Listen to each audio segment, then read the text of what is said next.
If you have hypothyroidism, does it actually matter whether it's Hashimoto's or not?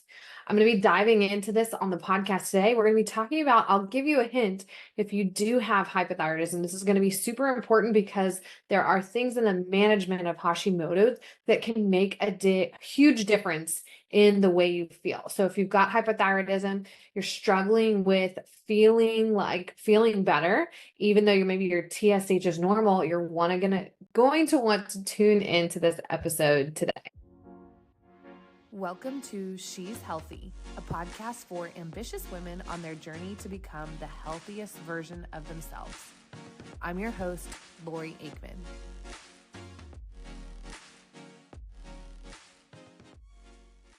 All right, welcome back to the She's Healthy podcast. My name is Lori Aikman. I am your host. I am a nurse practitioner in the state of Florida. I specialize in functional medicine. I am the founder and CEO of Crown Executive Health, where we help high-performing women maximize their energy so that they can maximize their impact, right? I know if you're out there, whether it's in your job, in your career, in your business, whatever, you're that type of woman who really is wanting to you have big dreams and big goals, and you really have a way that you want to impact the world. We're here to help you feel your best so that you can do that. So today we're diving in on the podcast about hypothyroidism. We're kind of reaching the end of our hypothyroidism series. We've talked a lot about lab testing that you should get done if you have hypothyroidism, how dieting and losing weight with hypothyroidism. Today, we're diving into if you have Hashimoto's specifically, some important things to know, especially if you're really struggling. Maybe you have a normal TSH, you're on levothyroxine or Synthroid, but you still don't feel well. Today, that some of the things that we're going to talk about are going to help you understand maybe why that is and what you can do to feel better. So before I dive in, I do have to give you my medical disclaimer. I am a nurse practitioner, but this podcast is for informational purposes only. So just make sure you're working with your doctor, your physician, your provider before you make any changes to your health plan. This podcast does not constitute, specific medical or direct medical advice. All right. So let's dive in. I've talked about Hashimoto's a little bit. If you haven't listened to the other episodes in this series, I've talked about Hashimoto's a little bit already. So you're going to hear a few things if you've listened. I'm going to repeat a few things today, but it's great. So many of us, it takes a while for this to sink in and us to really get it. So it's great to hear it more than once. So let's talk about Hashimoto's. What the heck is that? So if you have hypothyroidism, I'm guessing if you're listening to this podcast, the majority of you are, at least what I can tell from our, information from our podcast or from our YouTube, is that the majority of our listeners are in the United States. We do have some listeners that are outside the United States, but most of you, if you're listening to this, you're in an industrialized country. And the majority of the cases of hypothyroidism in the US or in westernized, industrialized countries, the 90% of the cases of hypothyroidism are Hashimoto's. Okay. I will just say the other countries, more, not as industrialized, not as westernized, third world countries, things like that, the most common cause of hypothyroidism is iodine deficiency. So if you're listening to this podcast, you have hypothyroidism, my guess is you actually have Hashimoto's. So let's dive in. What the heck is Hashimoto's? Okay. So the name comes from, I believe, I'm going to blank on this, but I believe the person who discovered Hashimoto's, it's someone's name. I'll look this up and bring it back to you on the next episode. But what Hashimoto's means is that it's autoimmune hypothyroidism. So what the heck does autoimmune disease? What does that mean? So autoimmune disease means that your immune system is attacking your body, right? Your immune system is now recognizing a part of your body. Almost, you can think of it as thinking of it as a foreign object, and your immune system is fighting against it. So what we see, how we get the diagnosis of Hashimoto's is we see that you have antibodies there's two different antibodies that will show up as positive on blood work. Now, I will tell you, before I dive too much into this, and you're like, well, I have hypothyroidism, but I don't know if it's Hashimoto's. Nobody's ever mentioned that. I hear that first, I hear that all the time. Because the point I'd like to make today is that a lot of times in the conventional medicine setting, we don't think of it's just like, oh, okay, you have Hashimoto's. And they don't incorporate that into the treatment plan and recognize how the fact that it is autoimmune, how that's actually affecting it. We just unfortunately in the conventional medicine setting, we're going, okay, what is the TSH? We need the TSH to be normal. And if the TSH is normal, you should be feeling fine. If you do have, maybe you're working with endocrinology or maybe even just a more progressive, primary care provider, they may be putting, looking at your T3 and doing some other things. But a lot of times, again, in that conventional medicine setting, you're just getting, okay, hypothyroid, here's your levothyroxine, here's your synthroid. But I'm going to tell you, knowing whether it's Hashimoto's can really affect how you're feeling, and really knowing that you have Hashimoto's can help you just feel a lot better, because there's things that you need to be doing to shift what's going on in your body. And I'm going to dive into all that. I know I'm sounding very vague right now.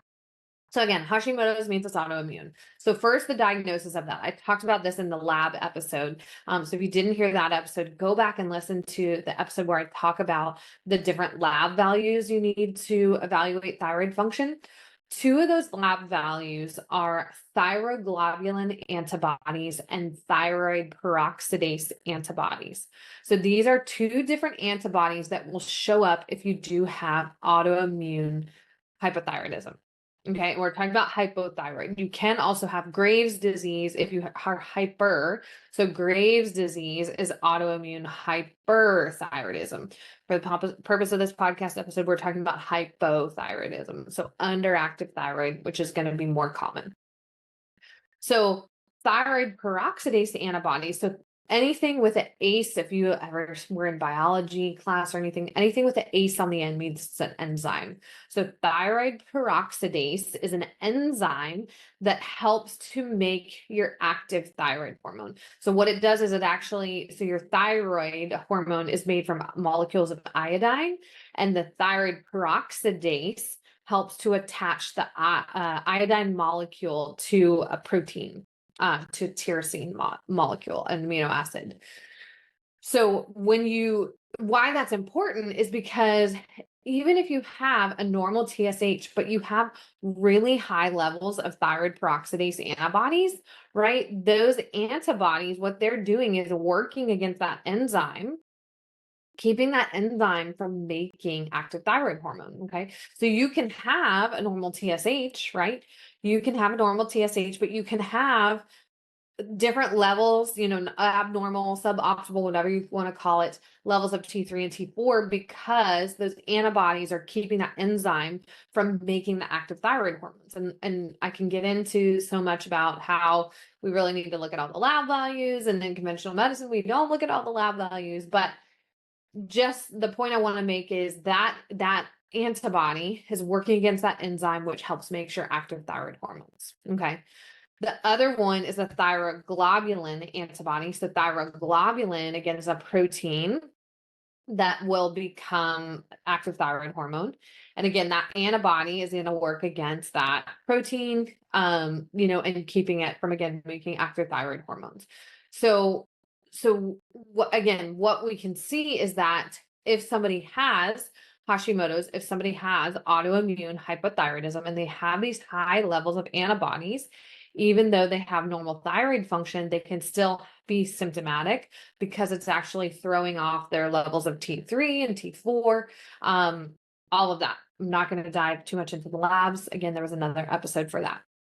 What I have seen is, if you're listening to this and you're like, I think I might have a hypothyroidism, but I'm not sure.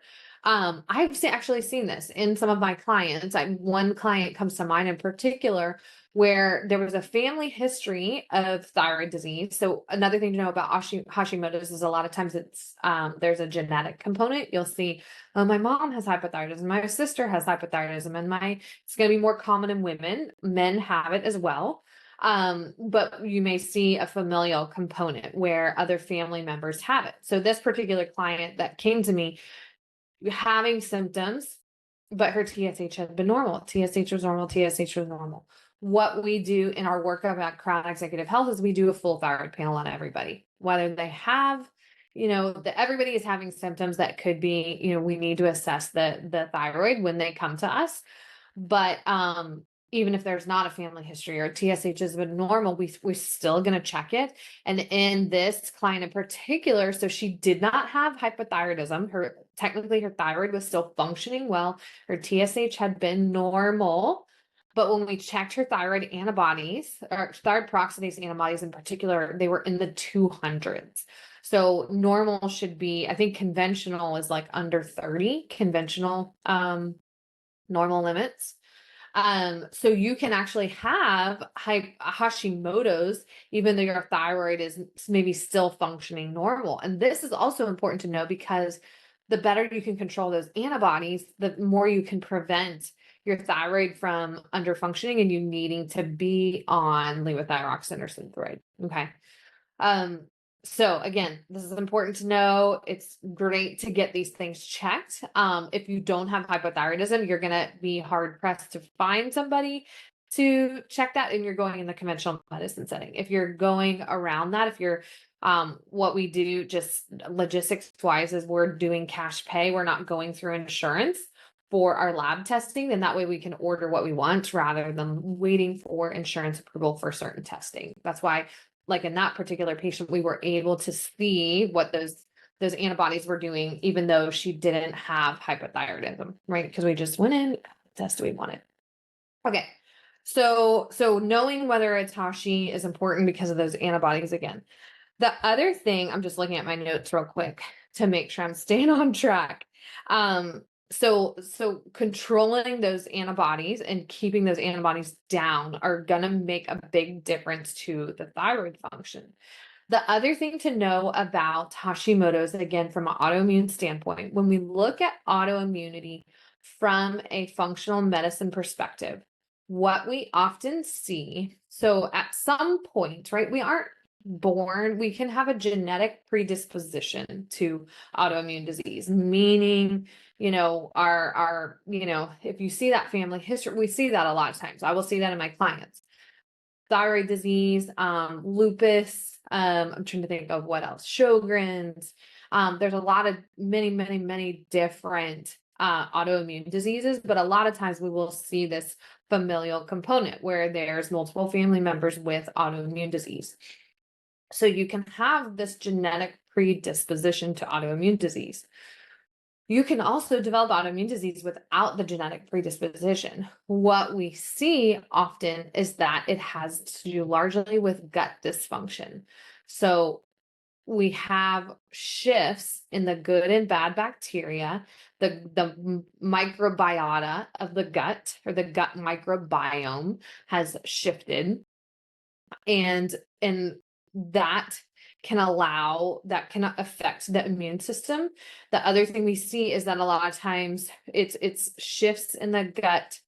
What is the correct one? Shifts in the gut microbiome. So the good and bad bacteria that are present, that ecosystem in the gut.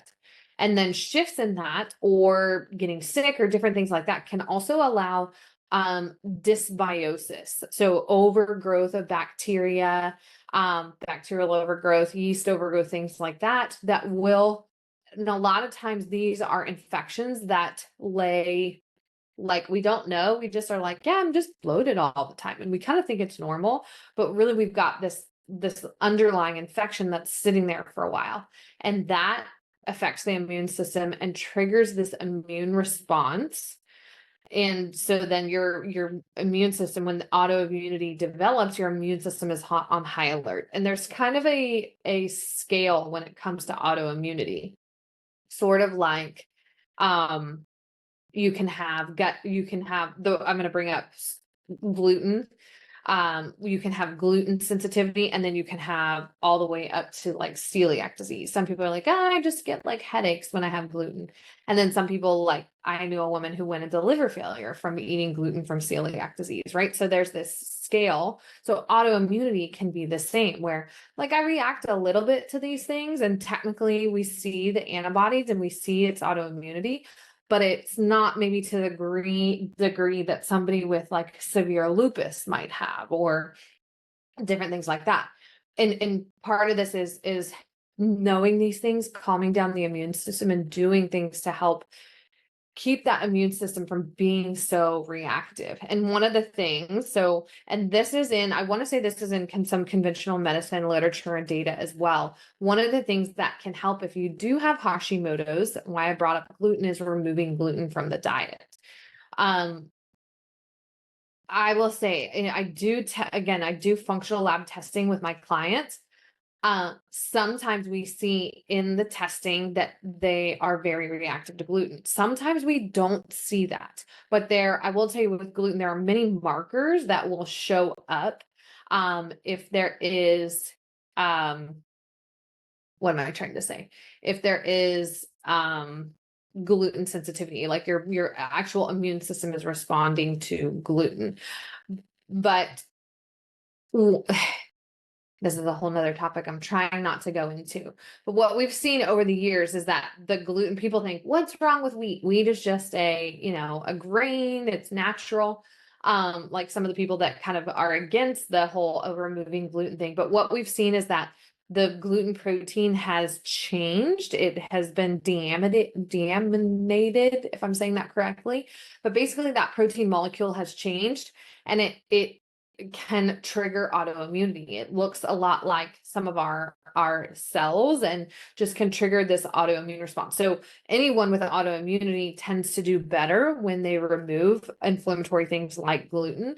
But we have found that Hashimoto's, and again, anecdotally, again, with my clients, if they have Hashimoto's, we remove gluten, and what we see is a marked improvement in their antibodies. So that client in particular I was talking about earlier, who we found out she had Hashimoto's, even though she had normal thyroid function, she went from thyroid peroxidase antibodies in the 200s to 4 months later, when we were checked, it was in the 20s, based on removing gluten, doing some other gut healing.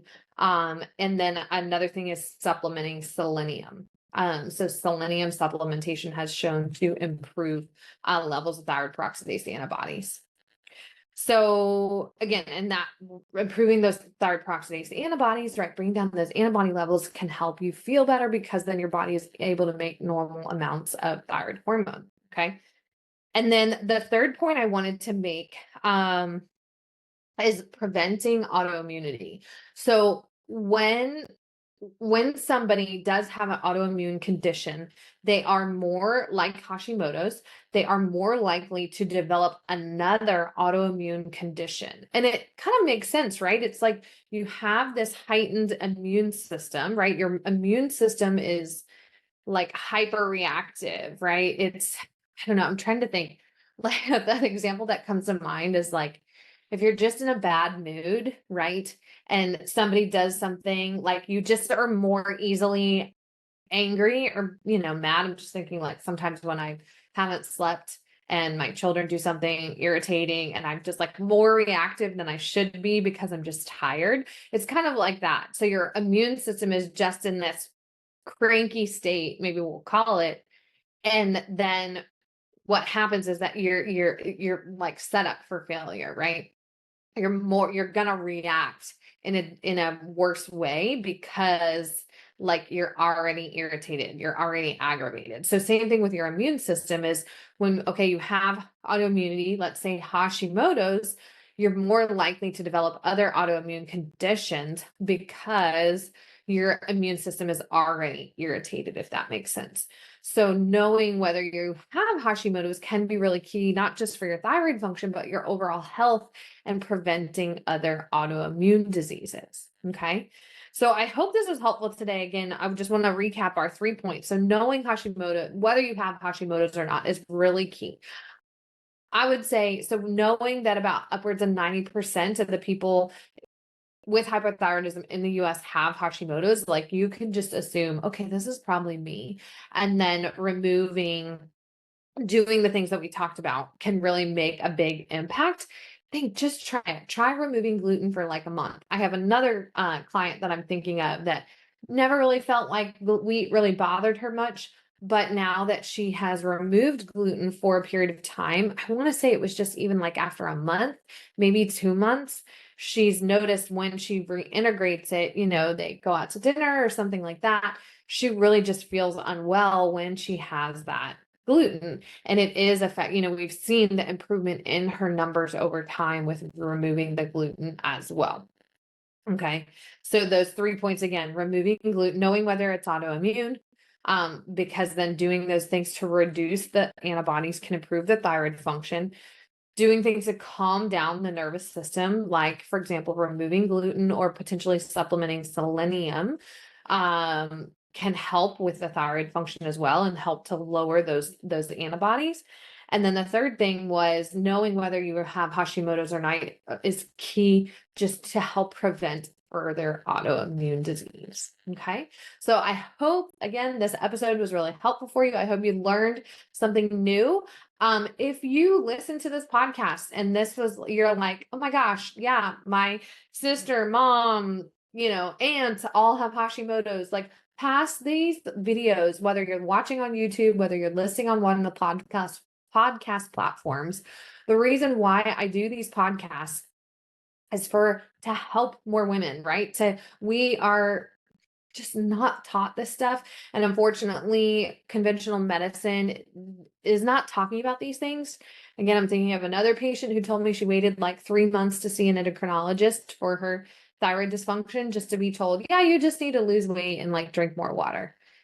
Um, so unfortunately, that's the answer sometimes we're getting from the conventional medicine setting, and women are getting dismissed left and right and just left feeling hopeless, left feeling like I just have to deal with this. This is my lot. Like there's not really any way I can improve these things, and it's just not true.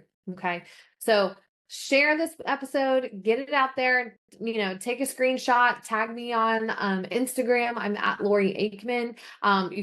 I'd love to hear your comments below if you're watching on YouTube, and subscribe either on the podcast platforms or on YouTube. I'd love to hear if there's a topic we haven't talked about. I've got some more things planned for the rest of this year, but if there is a topic you want to hear specifically about, I would love to know that. So, all right, I'm going to wrap it up there, and I will see you in the next episode.